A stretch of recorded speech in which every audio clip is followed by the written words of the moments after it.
Many years ago, when my children went to camp, I decided to give an opportunity to children who were prisoners, that's the real word, on the hospital. Then when we start sending patients a technology-dependent home, they were prisoners in their houses. They hardly went out, so my idea was to bring these children to the mainstream, to bring them back to school system, to bring them back to the outdoors, to bring them back to the restaurants, to bring them back to the swimming pools. And we started a mini camp, but it was a primitive camp. We did it for a week, and was so much fun that we start doing it every year. It's the passion and the love that Dr. Simpser puts into this camp, and it's people like Yvette and other nurses here at the hospital that help. And I do it also with a passion. And I don't know for how many years I'm going to be able to do it, and I don't know for how many years Dr. Simpser is going to be able to do it. So we don't know what's going to happen after that, and that's something that we want other people to step up to the plate and continue. He's not only a doctor, you know, he is more than that. He is the director of camp. He's a friend. He's a father figure. I really look up to him. He has a big heart. Without his dream of VACC camp, it would have never been possible. I wish that one day I can actually, you know, do something that will create happiness for so many children as he has, something so big as camp.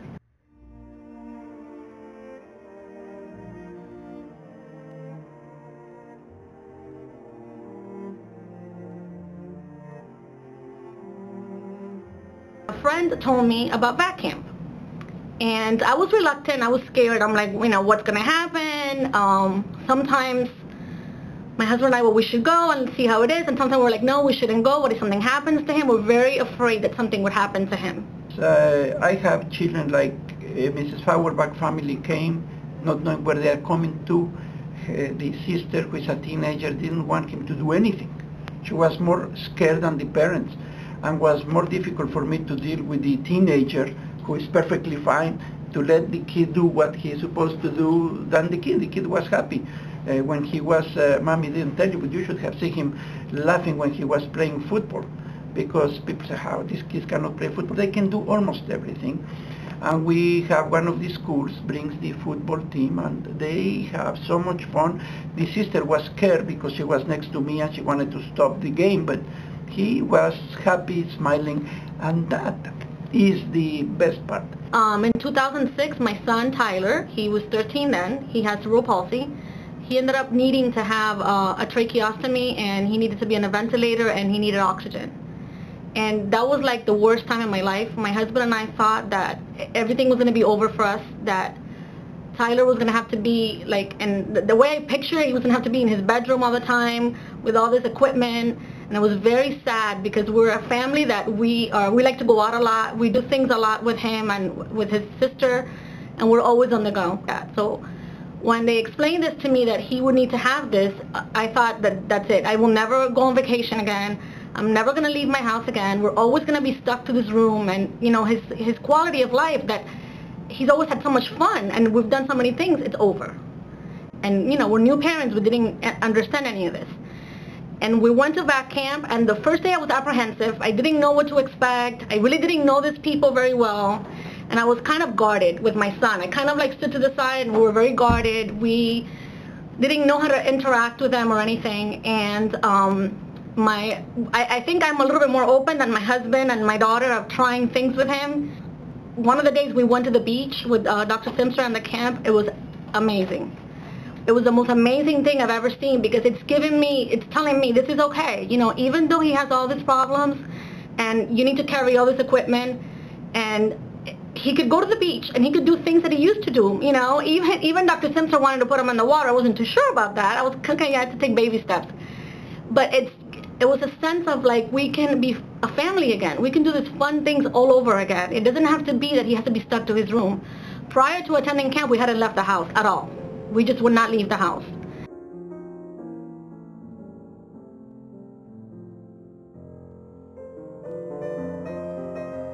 What can I tell you? Camp is the most incredible adventure for everybody involved. It has made possible for volunteers to see these children in a different way. Before they come to camp, and we train them, we have 4 trainings to show them the type of children they're going to be dealing with, because most of them have not seen children like this in wheelchairs with equipment, with tubes in the necks and what have you. And their first reaction is apprehension, and they're afraid. And when the week ends, they're looking at them and they practically see way far from the equipment or the wheelchair or the trach, or they just see a person, a friend, a brother, a sister, and that's what camp accomplishes. We get new volunteers. I go to schools and we show videos of camp and we recruit new volunteers.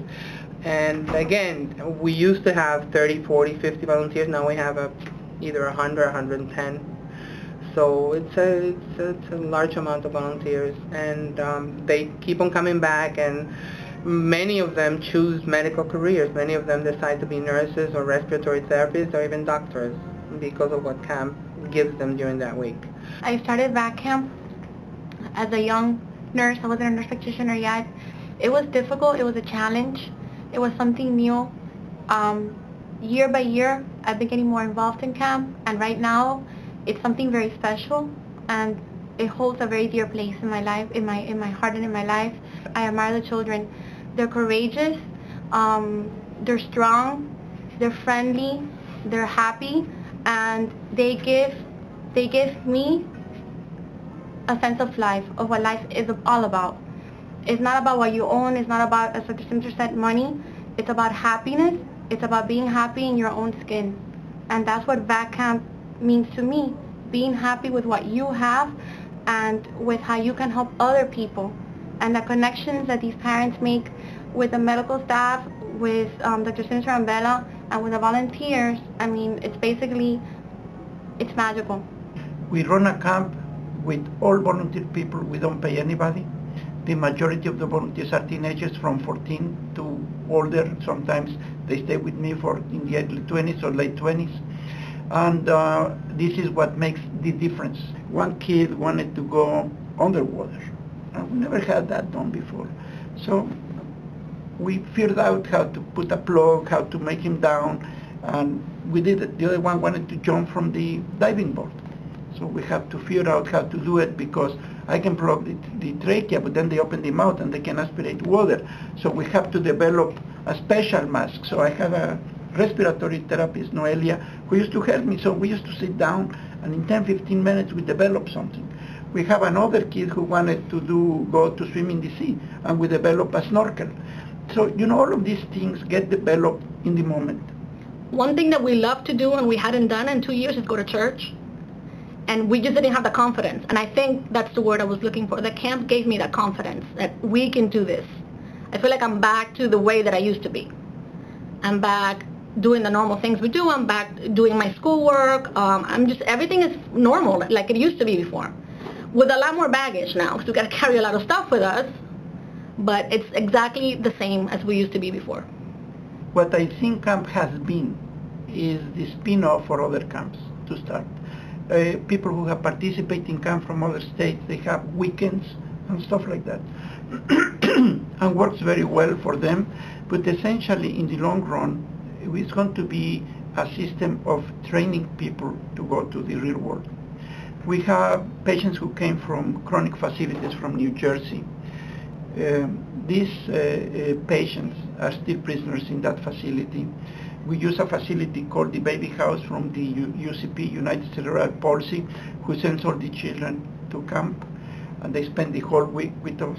And you have seen children who were non-speaking, non-verbal at all, speaking, having fun, and develop relationship with other children. So essentially, I think children have abilities that are disguised.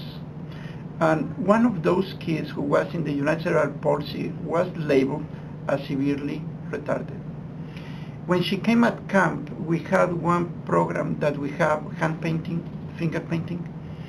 This kid did a beautiful house with flowers, and I was in the background, and I look at her and I look at the people in the baby house and says, I think you guys are wrong.